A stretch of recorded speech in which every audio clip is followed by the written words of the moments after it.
So I just wanted to begin by acknowledging that that the University of Utah and Salt Lake City and surrounding cities, I live in Harriman, and even this land previously was the homeland to various indigenous tribes.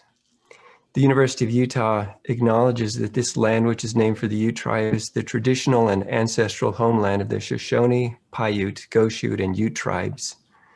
The University of Utah recognizes and respects the enduring relationship that exists between many indigenous peoples and their traditional homelands. We respect the sovereign relationship between tribes, states, and the federal government, and we affirm the University of Utah's commitment to a partnership with Native nations and urban Indian communities through research, education, and community outreach activities.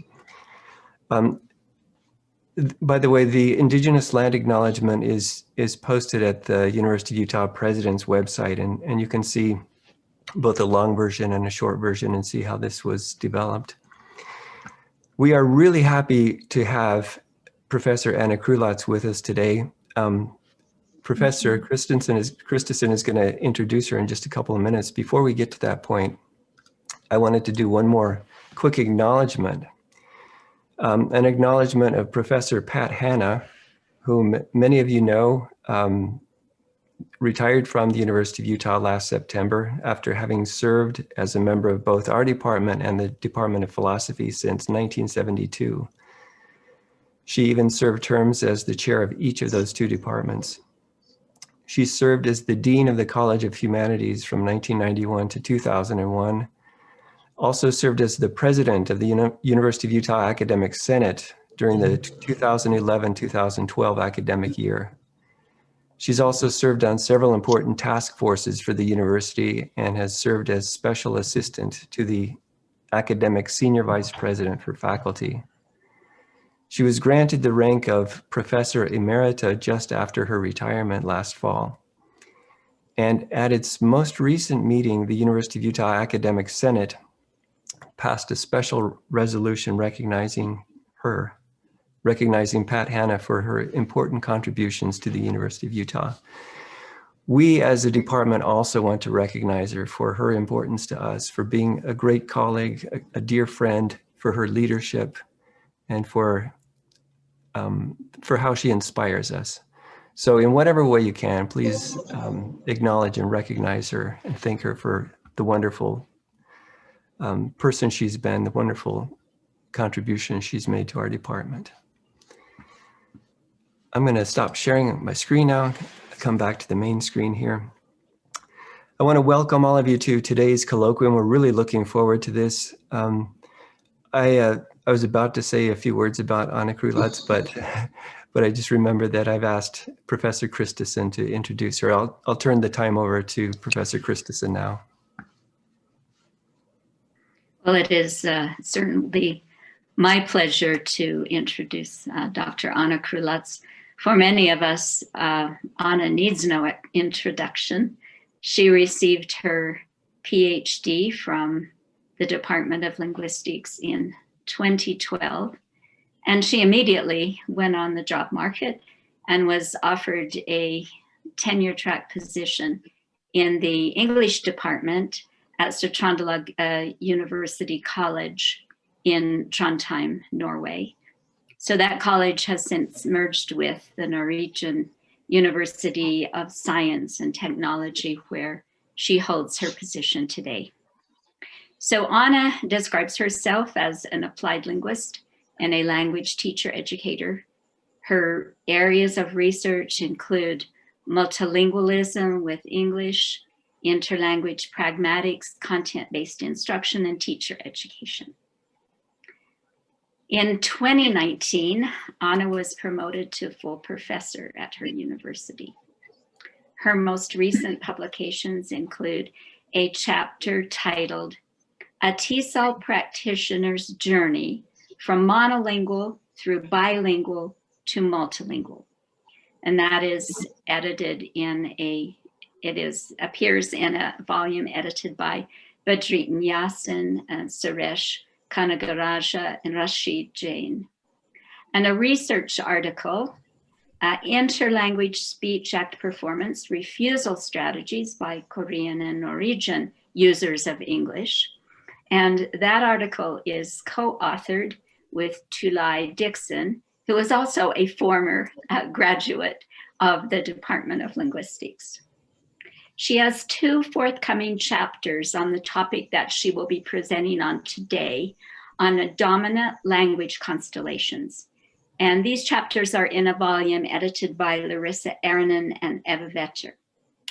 And she has just been elected to serve on the Board of Trustees for the International Research Foundation for English Language Education, TERF. So it is so much my pleasure now to turn the time over to Anna, who will give a presentation that I'm sure we will all enjoy and learn from.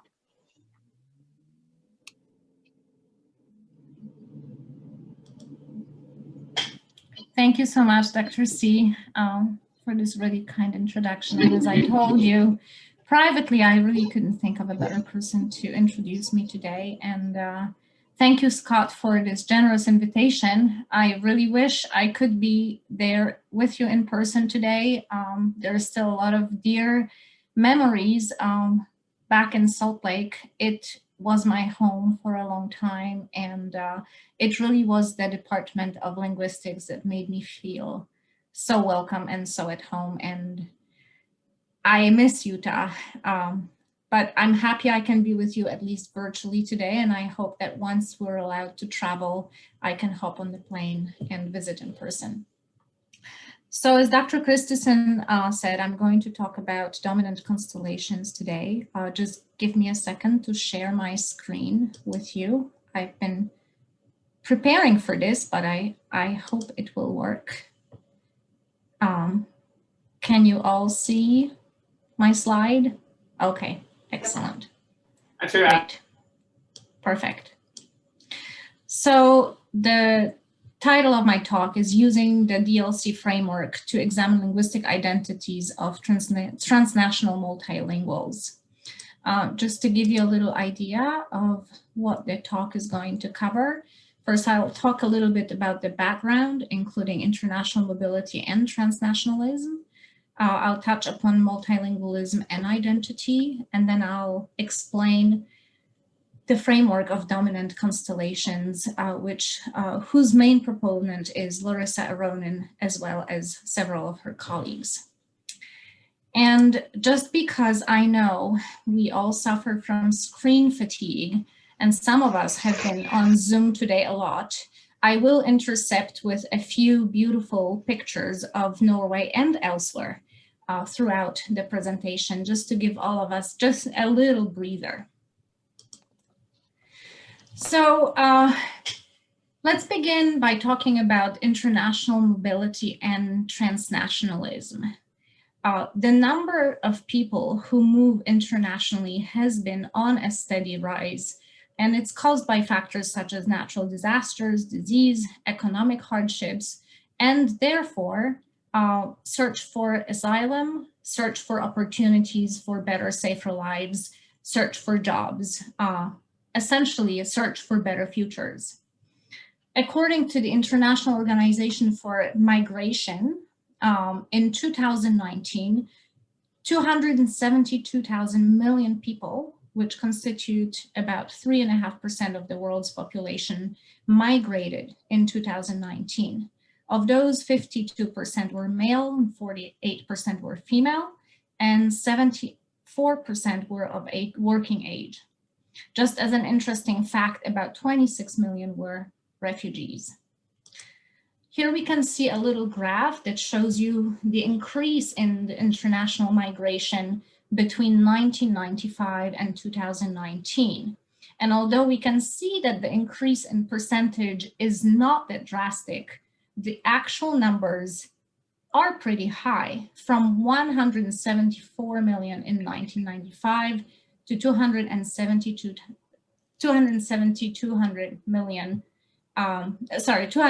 million in 2019.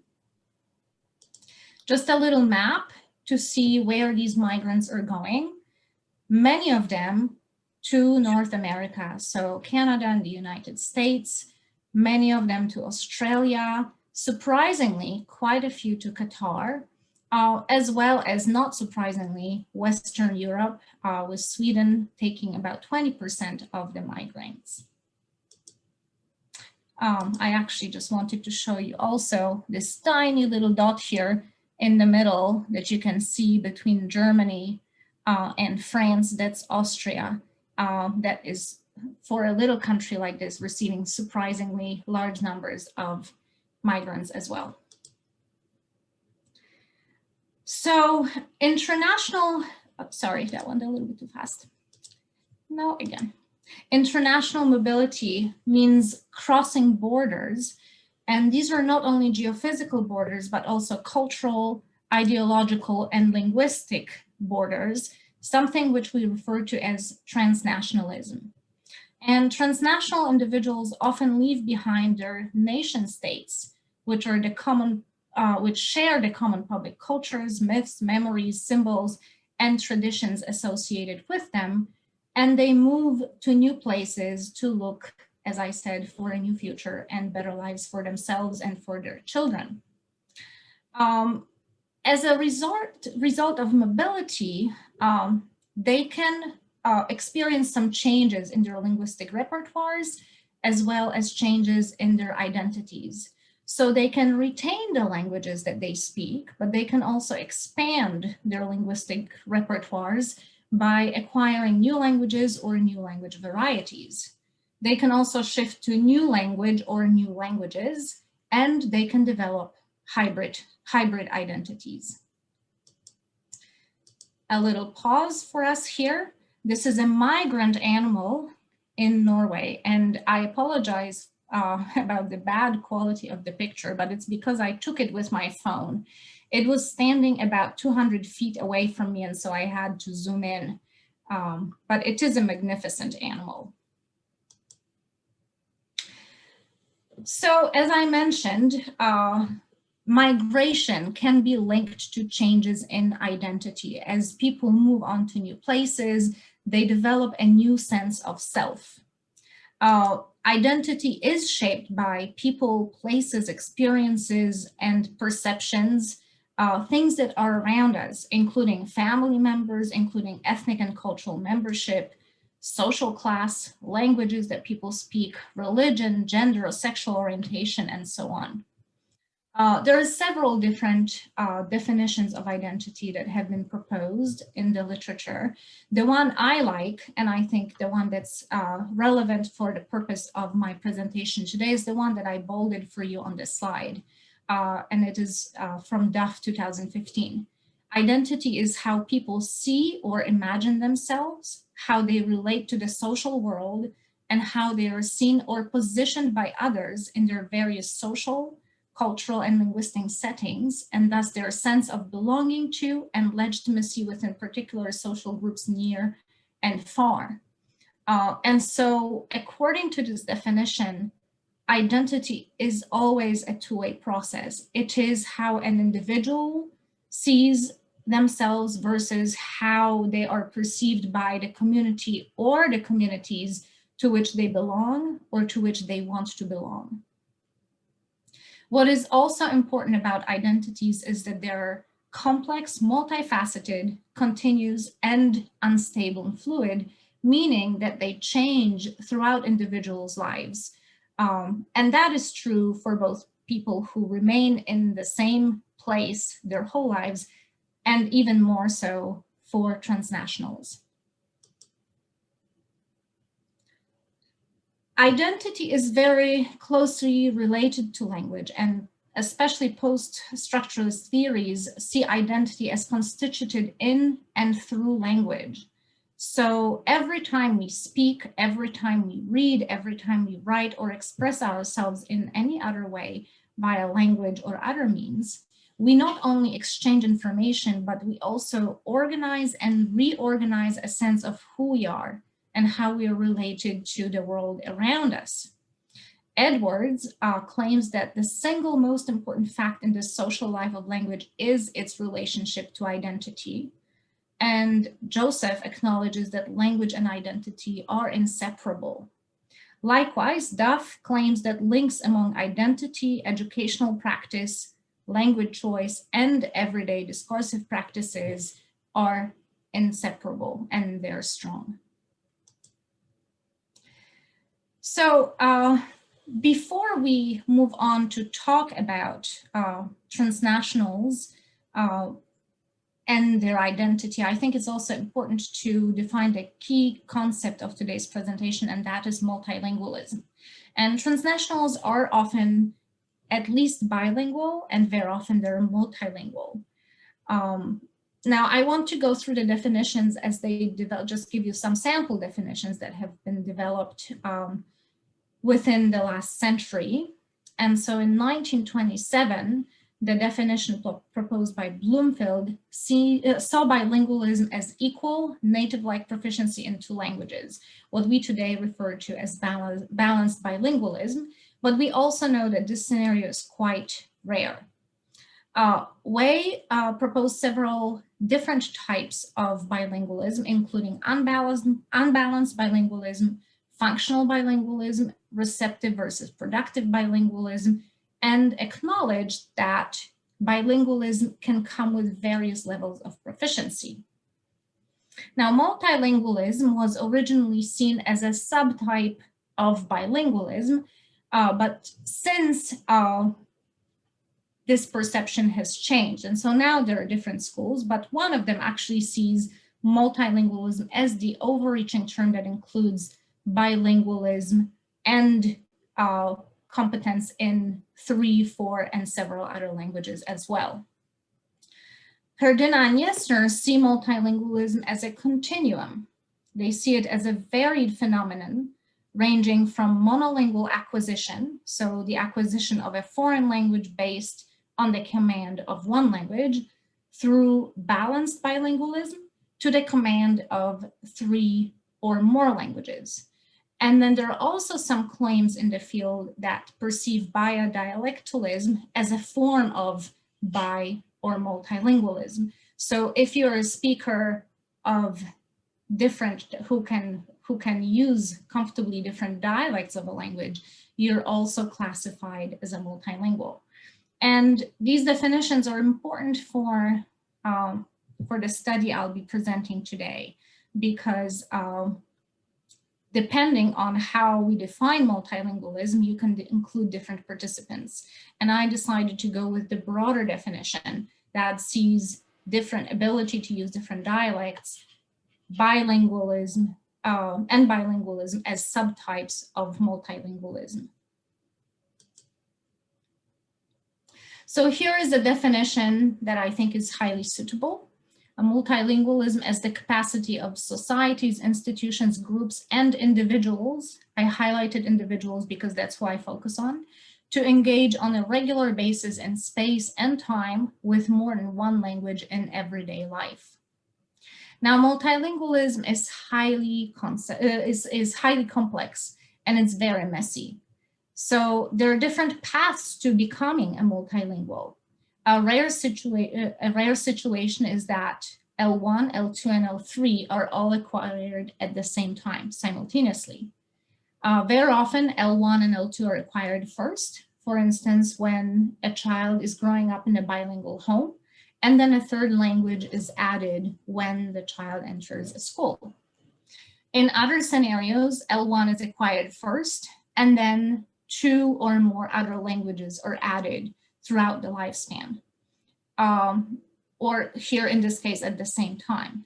Or the last scenario, L1 and L2 and L3 are acquired consecutively.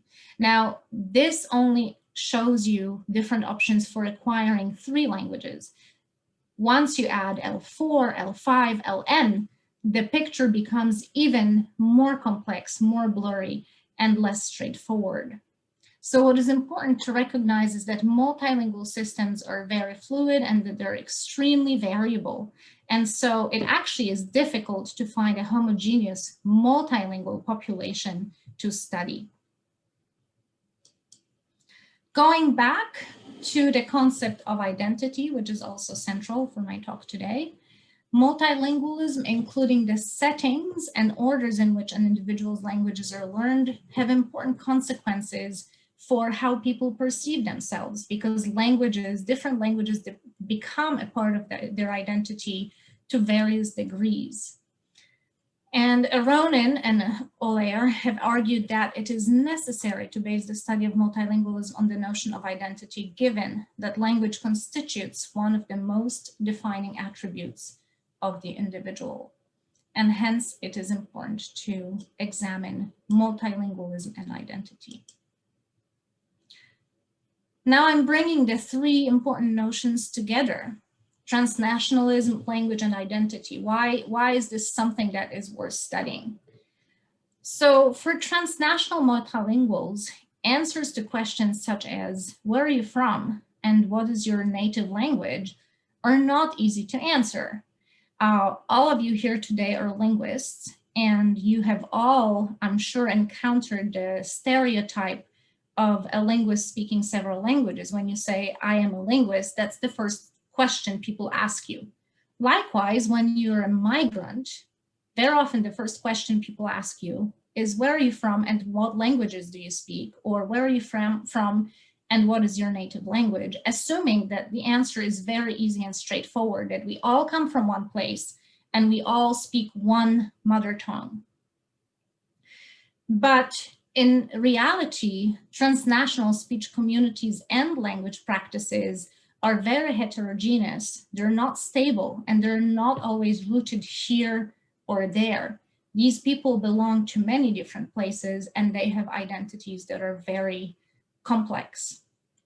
So it is problematic to conflate nation, ethnicity, place of origin, language, and identity, because these relationships are far from straightforward. Just because you were born someplace doesn't mean that this is the place where you feel you belong. Just because you grew up speaking one language doesn't mean that this is your language of affiliation.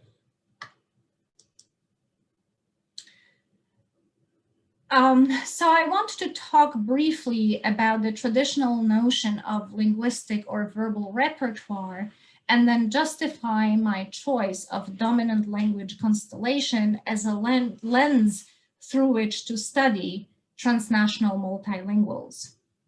So a linguistic repertoire is the totality of an individual's or a community's linguistic skills. In other words, it's all languages that they know, and it includes various registers and styles. This notion originated from and continues to be highly relevant to the study of monolingualism. I'm sorry, this is a typo. It should be monolingualism. I'm going to be like Dr. Palmer, and I'm going to correct my slide as I go, right? So I don't forget later. Thank you. I learned from the best. So what Aronin and colleagues have noticed is that it really is not plausible to employ the entire linguistic repertoire for everyday language use. And you know this as linguists yourselves, right? So I would like you to take just a moment. We will not have time to share, but just take a moment and think about the different languages that you know or have studied throughout your lives. Could you list them? Like, could you count them on the fingers of your two hands? How many languages do you know?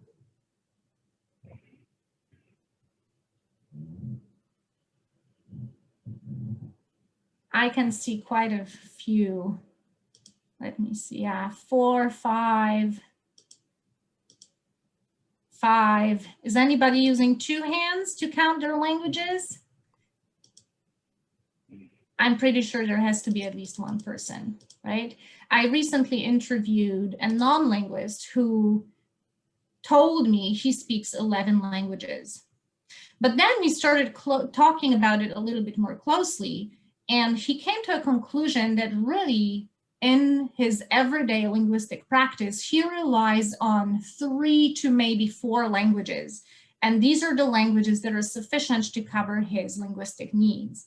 And this is why the notion of dominant language constellations is so useful. It is defined as the group of an individual's most important languages that are functioning as an entire unit and enable the person to act in a multilingual environment in such a way as to meet all of his or her linguistic needs. So if I asked you again, how many of your languages that you either know or you're studying, you actually use on a daily basis to communicate with people, how many would that be? Is it the same or is it going to be different?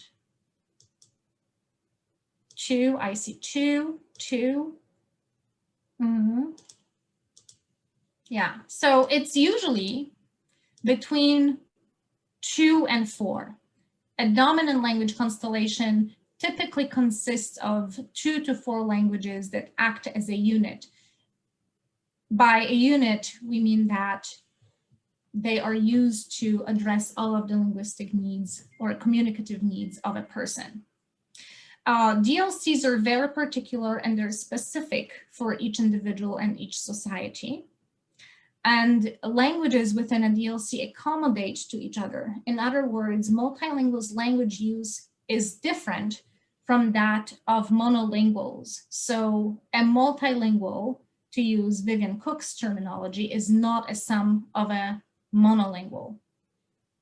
And even dominant language constellation, which comprise of the same constituent languages, differ from context to context in order to fit the needs of an individual or a society. So if you think of a Canadian person who speaks French and English and lives in Montreal, that person's use of English and French is going to be different than their compatriots who lives in Toronto, right? And DLCs, the framework, actually allows us to account for that. Another characteristic of DLCs is that they're unstable and shift throughout an individual's lifespan. This means that languages can either leave a DLC, they can be left out, or new languages can be added to a repertoire. Some languages can become dormant for a little while, and then they can be revived later, depending on the speaker's needs. Now, why is this framework so beneficial for the study of multilingual persons? It is because DLC allows for an inclusion of psychosocial factors such as a person's cognitive abilities, attitudes, emotions, educational profile, cultural and ethnic origins, and therefore it allows us to expand the study of individual multilingualism beyond a strict language-related framework. So therefore it is suited well for the study of language and identity. DLC allows us to trace life trajectories of multilingual speakers, and the notion helps define a person's profile much more exactly and in a manner which is closer to life than a language repertoire that simply lists the languages that a person speaks. And another little cognitive break for all of us. Sunset in Norway. So now I'm moving on to the research objectives of the project that I'm going to present today. And I just wanted to say that the project is still ongoing. So the data I'm presenting today is just one part of the data that will be submitted for the final analysis. These are still preliminary findings, but I hope you'll find them interesting anyway. So the present study examines intersections of transnationalism, multilingualism, and identity through the lens of DLC. The objectives are to examine complexity and variation within DLCs of transnational multilinguals, to examine effects of migration on language trajectories, to look at transnational multilinguals identity construction, and to look at the role and status of English in DLCs of the participants. The context is a convenience context. It is Norway because that's where I have access to participants now. But I think it's important to present just a few migration and linguistic facts about this area. So immigrants at present constitute about 18.2% of the population. These are the newest statistics from 2020. The official languages are the majority language Norwegian with its two written varieties, bokmål and nynorsk, and the minority languages, official minority languages, Sami and the Norwegian Sign Language. There are also three recognized regional minority languages, and these are Kven, Romani, and Romance. And it's also important to recognize the increasing role that English plays in the Norwegian context and in general in Nordic countries. That, as you can see from the date here, was happening already a few decades ago, but the process is continuing. And then in addition, Norwegian, Swedish, and Danish are mutually intelligible to various degrees. And I say to various degrees because it depends on which variety of Norwegian or Swedish or Danish you actually speak. So there are some varieties of Norwegian that are less intelligible between each other than they are between that variety and a variety of Swedish, for example. Now, looking a little bit more broadly at Western contexts, and that includes Norway, acquiring the language of the majority and adapting to the social and cultural norms of the country of settlement is seen as a critical part of integration of migrants, including transnational multilinguals. So proficiency in the national language is seen as very important. It opens doors to education and employment opportunities. So for instance, in Norway, Norwegian is the main language of communication and the most vital qualification for applicants, in addition to teamwork skills and practical experience. But increasingly, English also has a central role in many professions, not in all, but in particular in those that require international communication. So for example, professions related to oil drilling and oil engineering. So in some of Norwegian companies, English actually is the official corporate language. And it also plays a very important role in higher education, where nearly 100% of readings in some disciplines, not all, but some, again, like engineering, are in English already in the first year of bachelor's programs. And all PhDs in Norway, with the exception of PhDs that focus on the Norwegian language or on Norwegian literature, they're all written in English so that they're accessible to the international audience. I'd like to give you an overview of the participants in the study to date. I grouped them by couples because that's how they were interviewed so far. So we have 5 couples and a total of 10 participants to date. And the residence in Norway varied between 15 months to 6 years. That was the longest. Their age varied between 26 and 51. And 9 of the participants were work immigrants, and one of them was actually born in Norway, but has lived other places as well. Has lived in Sweden and I believe in Canada. So he is also classified as a transnational multilingual for the purpose of this study.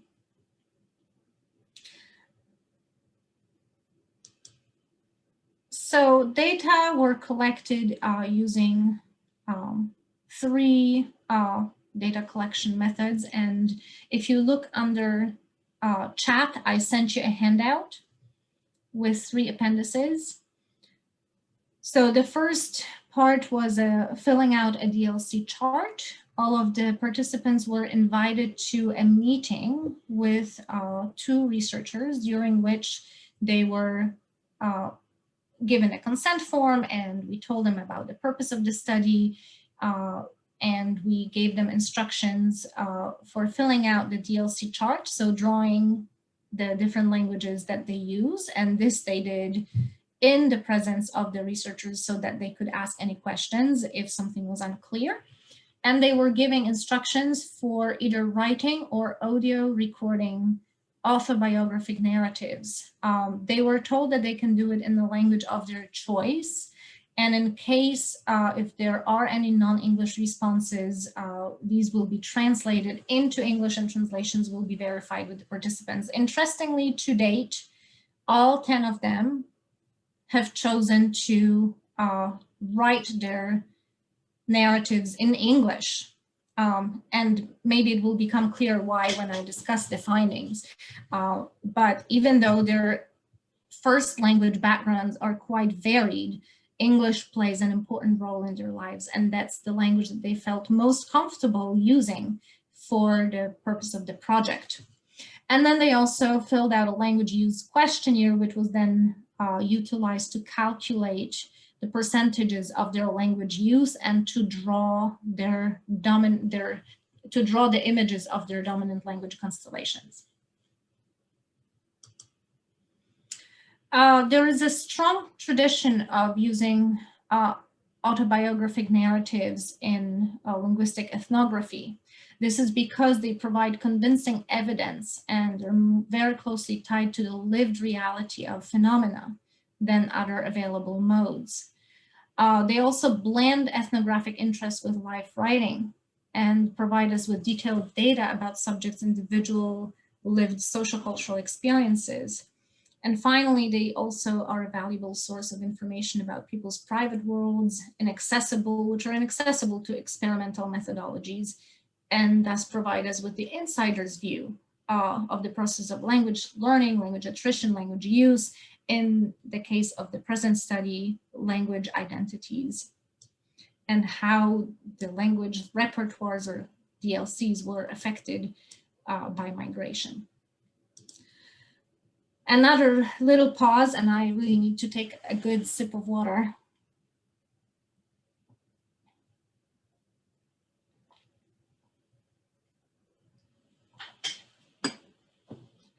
I hope you enjoy this view. It's one of my favorite hikes that I'm able to go on almost weekly.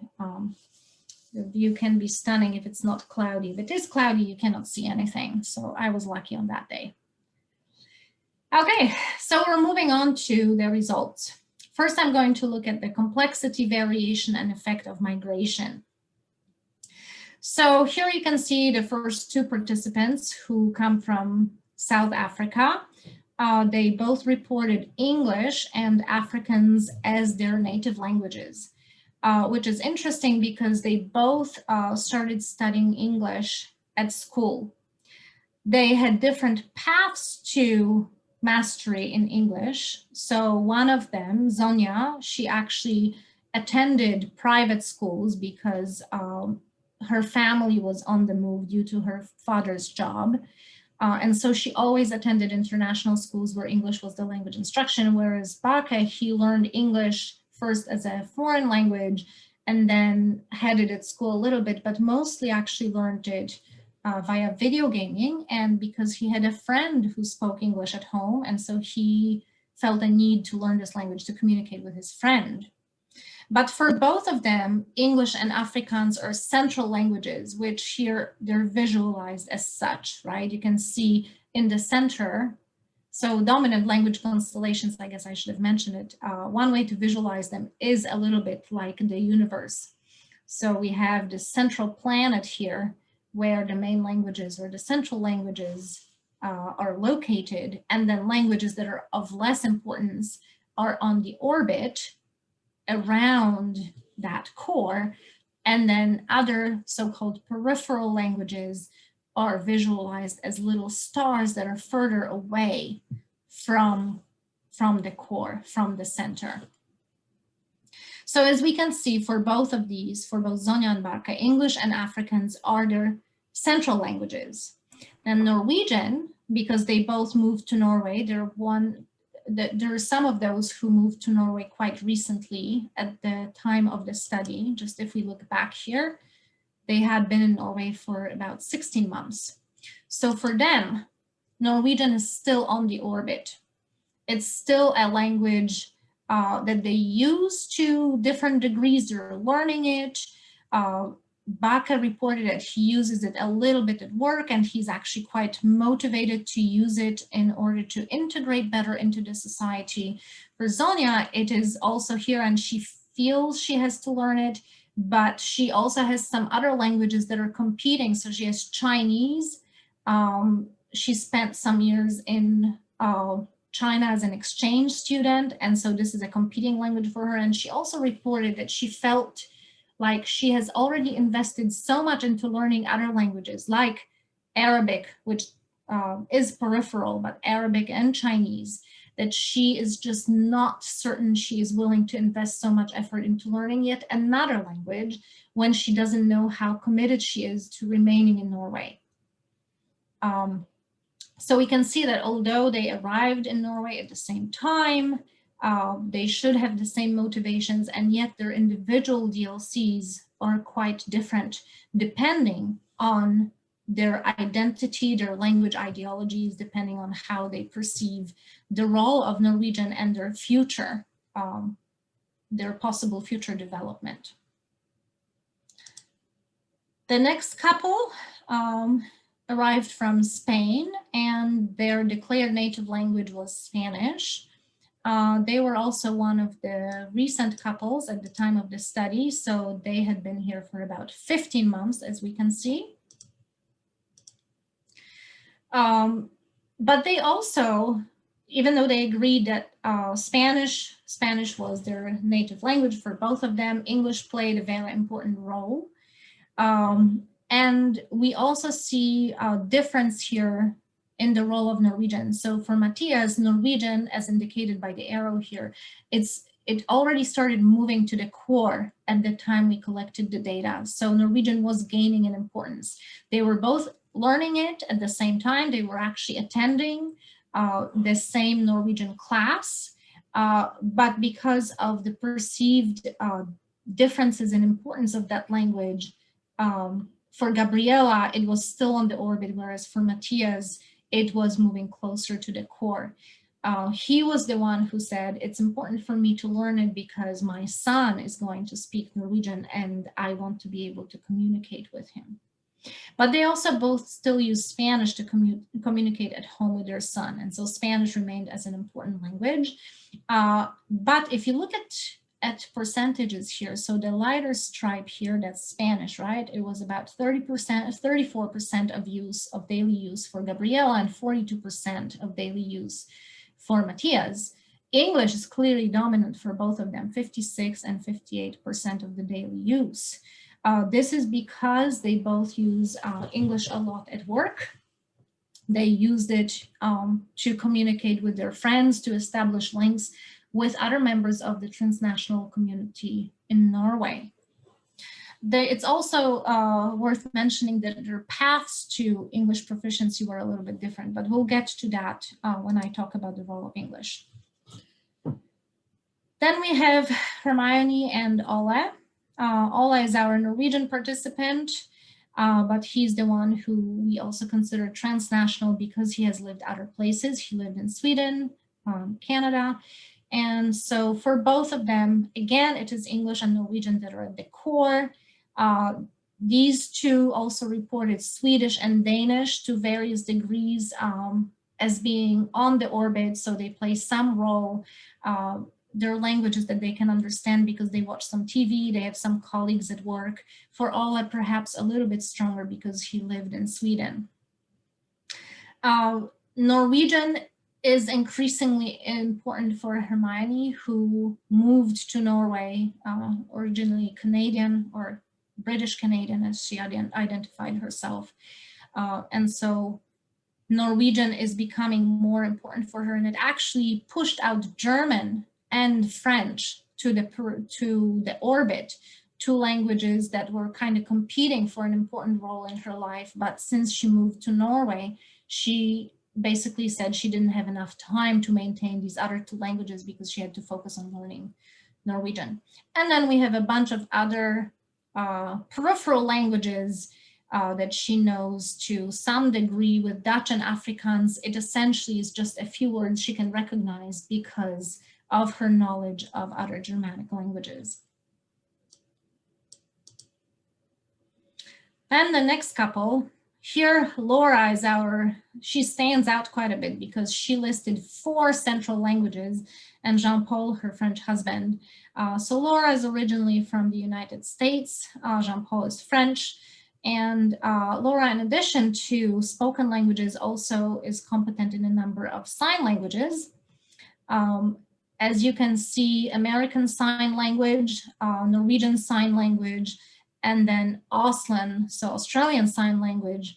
These two, she said, American Sign Language and Australian Sign Language were quite competing and sort of shifting back and forth almost on a daily or weekly basis, depending on who she interacted with. So if one week she had a Skype call with somebody in Australia and used Australian Sign Language, that language tended to dominate on her orbit, that particular, or even move closer to the core.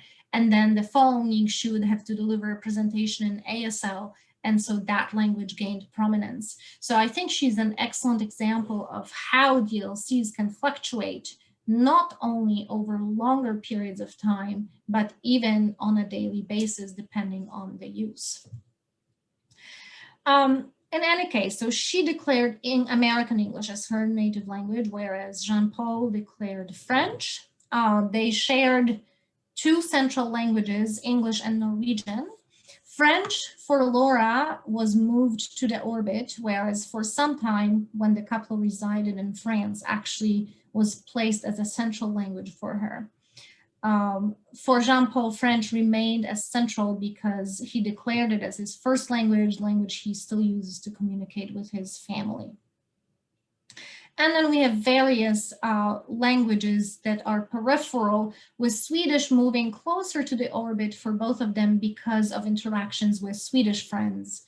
And so there an exposure to this language at work and on TV, as well as when they travel to Sweden, probably to buy cheap wine, which is what Norwegians do.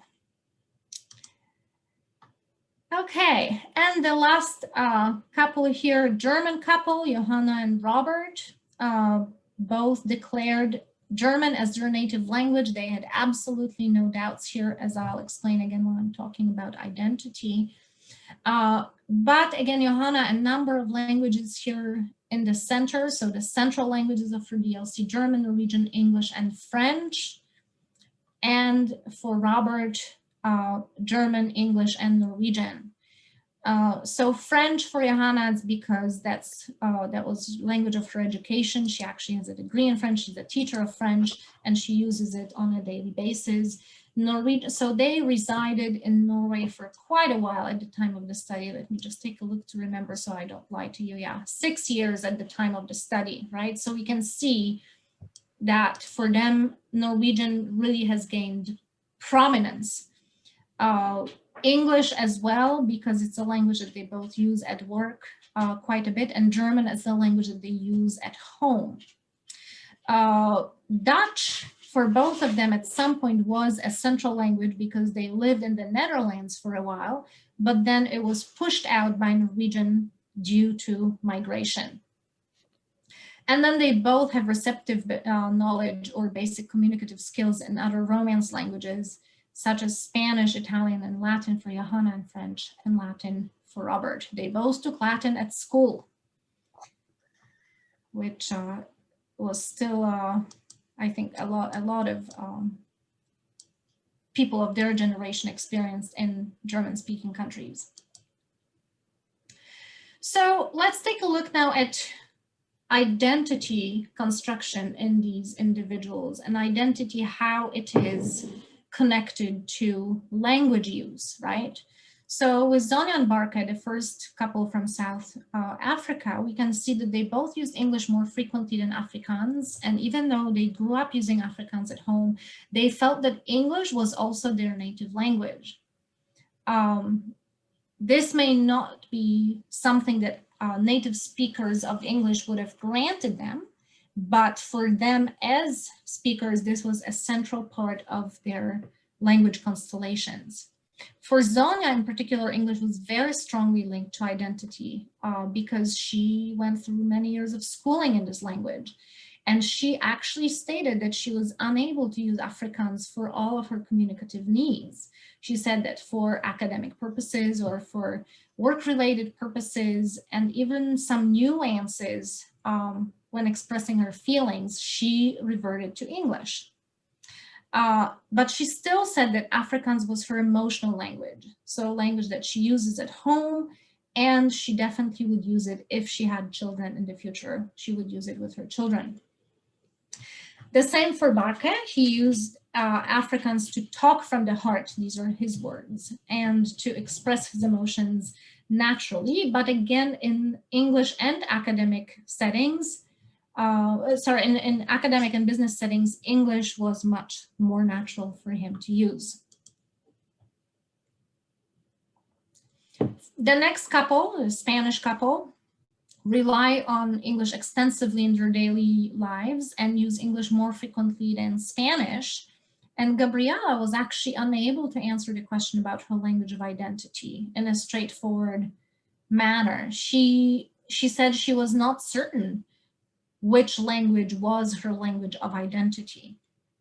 For Matias, Spanish was the language that comes naturally and that reminds me of my childhood and youth, and the language that he associates with his identity, and it is important for him to use this language to communicate with his son.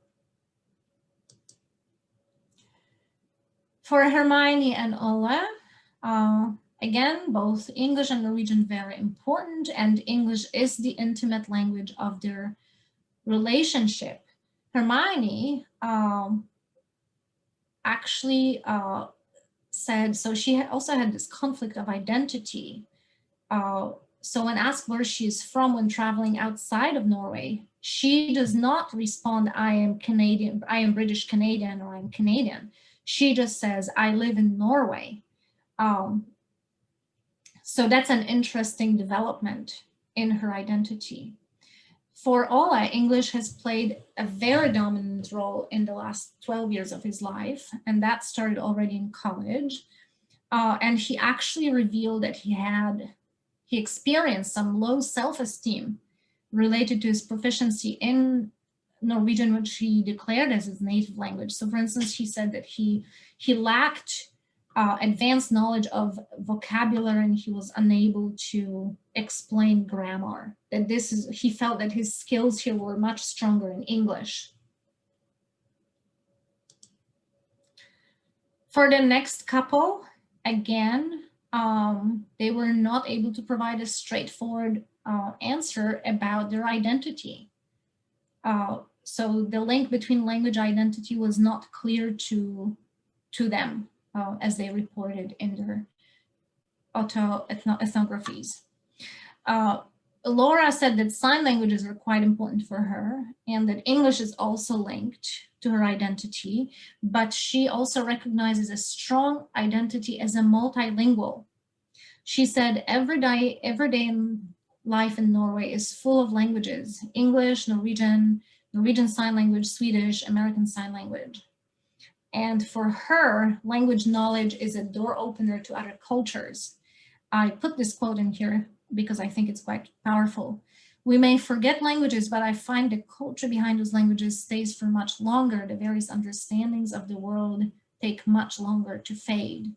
She has lived several places, so for her, it really is a blend. She has lived in the United States, Australia, France, and now in Norway.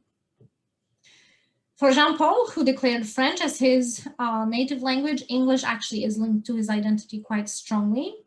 But again, he said, I am not sure where I am from exactly. So we can clearly see evidence of these blended, hybrid, uncertain, evolving identities in people who have lived in several different places and who speak many different languages. This is a little bit different for Johanna and Robert, who were very clear and forthcoming about their identity being German, the language that they use at home and with each other. But Johanna actually went through a period in life when she wanted to hide it. She experienced some negative post-World War II stereotypes, and she just felt shame as a descendant of the Nazi criminals. This is exactly what she told us. So it was more important for her to be perceived as a competent user of the different languages she knows. But she did confess that despite her fluency in Norwegian, Dutch, English, and German, she still felt it's only her mother tongue, so German, that she has the ability to master. Robert, on the other hand, he just stressed he wasn't as forthcoming in his reports on identity. He just stressed the importance of using German with his daughters. And then finally, on the role of English. So as we saw from the dominant language constellations, from those visuals that I showed you in the previous slides, English actually plays a very important role in the lives of all these migrants. Now, we could speculate why. It could be because it is such an international language. It could be what enabled them to migrate in the first place. For two of them, it actually was a native language, but it continued being very important in Norway. And that can be linked to the status and role of English in Scandinavia in general. I think I have to speed up a little bit because I only have 4 minutes. So I think we'll just stop at that here with this main finding, that English is very important to all of these couples, regardless of the other languages in their linguistic repertoires and regardless of the different trajectories of their language development that they have gone through. A last little breather so I can take another sip of water. Another herd of reindeer. They just walk by and eat grass. They eat a lot of grass. But I think it's also interesting to see the diversity. That's actually what I wanted to point out. Just like we see linguistic diversity in humans and in identities, all of these individuals are very, very different. And I just learned the other day that the stripes on each individual tiger present a unique pattern, and they're not two tigers that will have comparable pattern of stripes, and this is how they can be identified. It's fascinating. It's like studying DNA. Crazy. Okay, so in summary, the findings so far, although we only had 10 participants, but there will be more, attest to the extreme complexity and distinctiveness of DLCs and multilinguality, and the varied ways individuals' lives can impact language expansion or language change.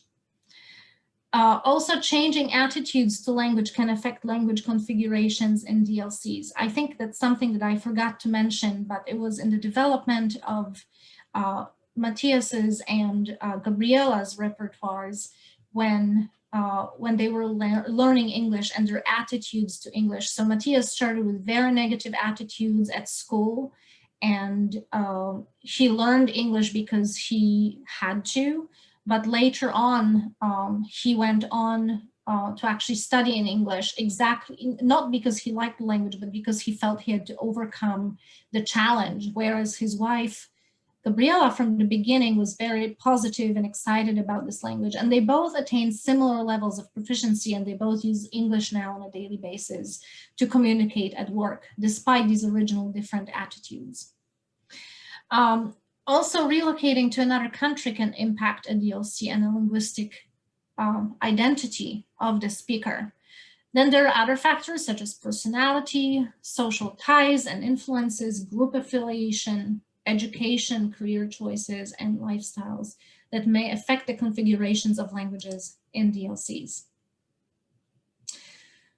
So some things to take away from this, and I mean, this is not so new. I think what I wanted to provide through this project is just a different, more maybe visual perspective, and I think it just reinforces this finding that the monolingual nation-state ideology and this assumption that there is one-to-one correspondence between language you speak, the ethnicity, the identity, this fails to account for the complexity of multilinguals' identities, we cannot put people in boxes, right? We cannot assume, oh, so where were you born? Okay, so this is who you are, and this is the language you speak.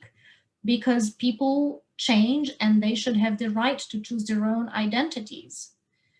At least for some multilingual individuals, linguistic identity is very, very complex. It's very multifaceted, and its construction is affected by a range of factors, such as their language trajectory changes over time, their attitudes, their perceptions of different languages and cultures associated with them, the degree to which they want to assimilate or not, like we've seen in the case of the Afrikaans speakers, where Sonja didn't want to spend too much time learning Norwegian because she wasn't entirely committed. She didn't know if she was going to stay here. Whereas her husband thought, well, why not? You know, I'll just learn it. We're here now, so I'll put an effort in. As we have seen from these few examples, the length of residence can affect the placement of new languages within individuals' DLCs. So those individuals who resided in Norway for a short time, Sonja, Balke, Gabriela, Matthias, for them, Norwegian was still on the orbit, whereas for those who have resided in Norway for 5 years or more, so longer, Norwegian has entered the core of their DLC. And then as for the role of English, it figures as a central language for all participants. This is likely also because English plays an important role in Norway, where its status has been transitioning from foreign to a second language. And for transnational individuals, at least to my knowledge, in Nordic countries, English can be expected to fulfill this important role because they can use it to communicate upon arrival, right? Because of the important status of this language in the society at large, they can arrive here without any knowledge of Norwegian, and they're still able to find employment in certain professions, at least where it's not necessary. Of course, there are professions where Norwegian is required, and it is difficult to obtain employment without proficiency in this language, but there are a bunch of professions where it is possible to just use English and get by. And also, as Laura said, English has given me access to the world for better or for worse. I like this qualification there at the end. So in conclusion, studying multilingualism, transnationalism, and identity is very messy. No DLC is like another DLC. Multilingual individuals who migrate develop very unique linguistic trajectories and affiliations. Majority and languages, such as Norwegian, so majority language of the country where transnationals settle, and powerful languages, such as English, can figure very strongly in DLCs of transnationals. But it's also important for us to rethink the terms that we've been using in linguistics for so long: native language, first language, second language, because they are often inappropriate and they can be misleading, right? So although the participants in this study, they responded to the question about their native language, this is the term that they're familiar with. But how strongly did they actually feel affiliated with that language? We saw for some of them, the language they grew up with still remained to have these strong affiliations. But for others, it was another language that maybe was competing for this status, or maybe had co-equal status. And in some cases, the native language can be replaced by a completely different language that's used much more often. So some alternative terms have been suggested. The DLC framework offers the terms dominant language and periphery language. Other terms such as language of inheritance, language of affiliation, and language of expertise were proposed already by Rampton in 1990. And I think as language specialists, we have the responsibility to make these terms more accessible to the general public, to give multilingual language users better tool to describe their language competence and to be able to answer the question about, well, what language do you speak? What is your native language? Where are you from? Enable them, give them ways to answer these questions in a way that is actually truthful to their identity, right? And I think we also need to recognize that this lack of sense of national belonging and blended identities, that's something that should be permissible. We cannot continue tying people to the places where they were born. We have to allow multilinguals, transnationals, and maybe even monolinguals who move around to have blended identities. We need to reconsider the questions, where are you from and what is your first language? And maybe rather ask a question, so tell me your story.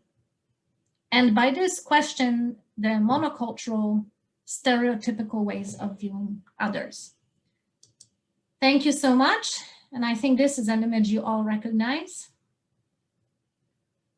It's my favorite mountain in Utah in its most beautiful fall colors. And here are the references. Thank you.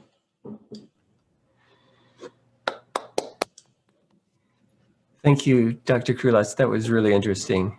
And I know it's really late where you are. I guess it's just after midnight there, isn't it? It is, yeah. So we appreciate your doing this for us. People are already thanking you on the chat function, and I'm sure that you saw some other people clapping for you, either audibly or virtually. I'm sure that some people have some questions for you, so we'll go ahead and open up this for questions. If you have a question, just go ahead and ask it, or post the question in the chat.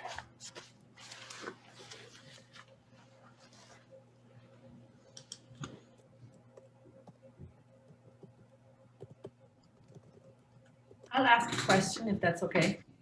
Yeah.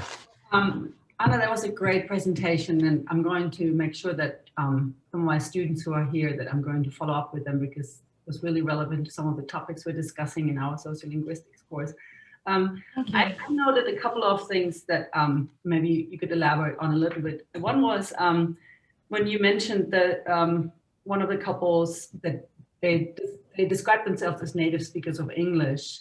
And then you said that maybe that's not what native speakers of English would have granted them, which I think goes back to what you said, that it's sort of a privilege that we may be granted or wait to be granted by who we consider native speakers when we ourselves don't think of native speakers. So I think that's a really another indicator kind of the native speaker ideology, and that we have granted that native speaker status by those who have spoken the language since birth.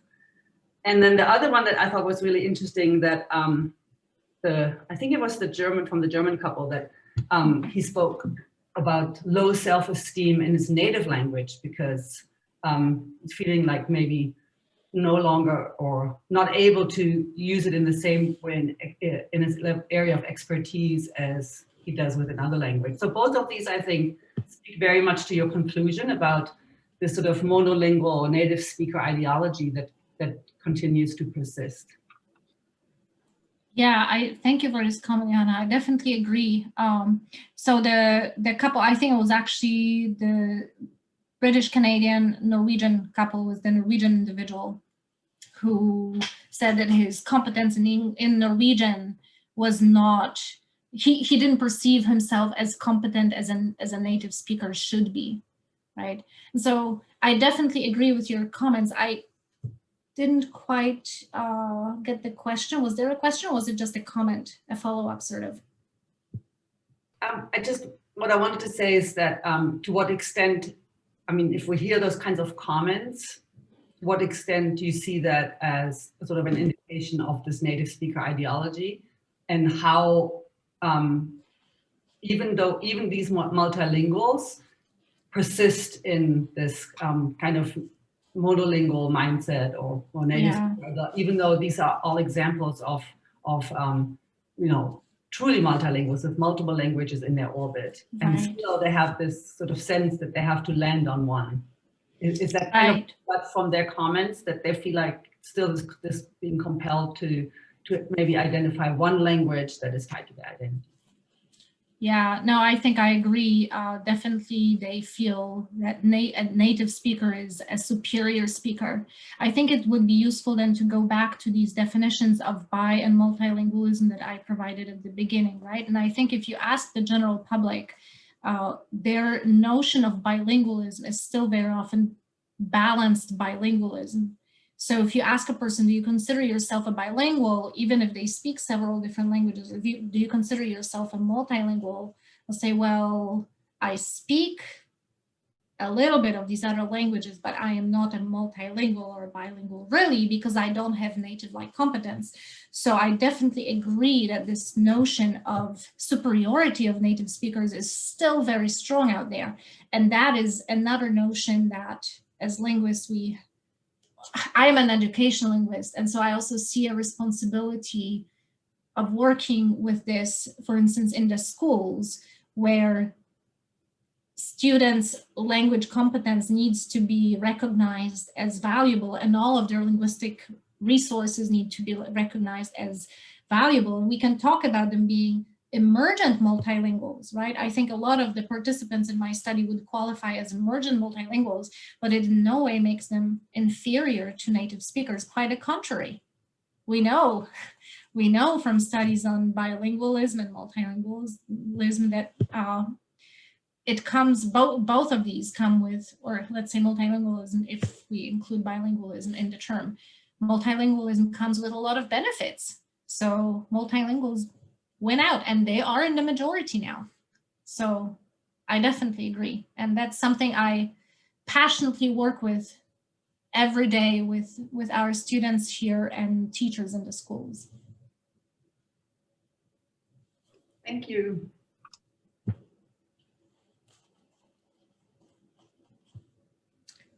Any other comments or questions? It's not as late for all of you as it is for me, so you should be fully awake. I do have one question. Yeah. Do you believe that there's a time period where a language would eventually completely fall out of somebody's DLC? Like if you studied a language for like 6 months when you were like 12 years old, and then, you get to 50 and you haven't used it once, but you still remember some of the vocabulary, would you still consider that part of somebody's DLC and like identity, like if they said that even? Well, when it comes to identity, I think you would have to ask an individual language user, right? We cannot, although it always is a negotiation between that person and the community around them, I think I would still go to them and ask them first. As far as forgetting it completely, to be honest, I don't have enough knowledge about that, but I'd imagine it's a little bit like riding a bike, once you try it a little bit. There's, let me just grab an awesome book, just a sec. I want to show you guys.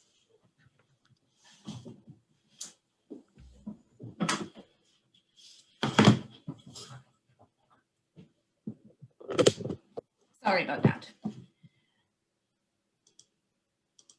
So I think in this book edited by Elka Torevania Sones and Oz, you can find very interesting accounts, autoethnographies of several multilingual speakers who talk about how, they learn, some of them talk about how they learned a language and then they didn't use it for so many years and then they forgot it, it fell out of use, but then they still found traces of it in other languages that are typologically related, for example, right?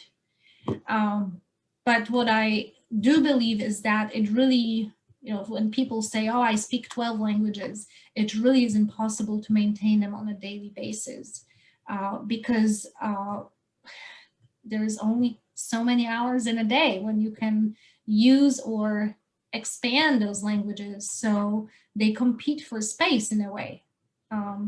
And so at some point you have to choose which ones you're going to need. And we usually default to those that satisfy some communicative needs for us, unless we're crazy, crazy motivated linguists who are actually able to study 5 different languages in a day and, and still use them to a degree. Does that answer your question? Yeah, it does. Thank you so much. Yeah. I see Lisa raised her hand. Thank you. I just really appreciate this talk. Thank you so much. I'm currently completing a dissertation on language and ethnic identity among Pacific Islanders in the Salt Lake Valley. And so I'm interested in how this applies to diaspora communities. And I like the idea of separating the concepts of competence from identity. So I've been struck with my interviews with teens to hear about the importance of their heritage language to their identity, even though the range of competence varies so much. And so even maybe a student is a passive bilingual, or maybe the person only uses a few Tongan or Samoan words, but those are very important to identity, and being able to use those within their English framework, maybe in a Pacific Islander variety of English, is very tightly connected to their identity.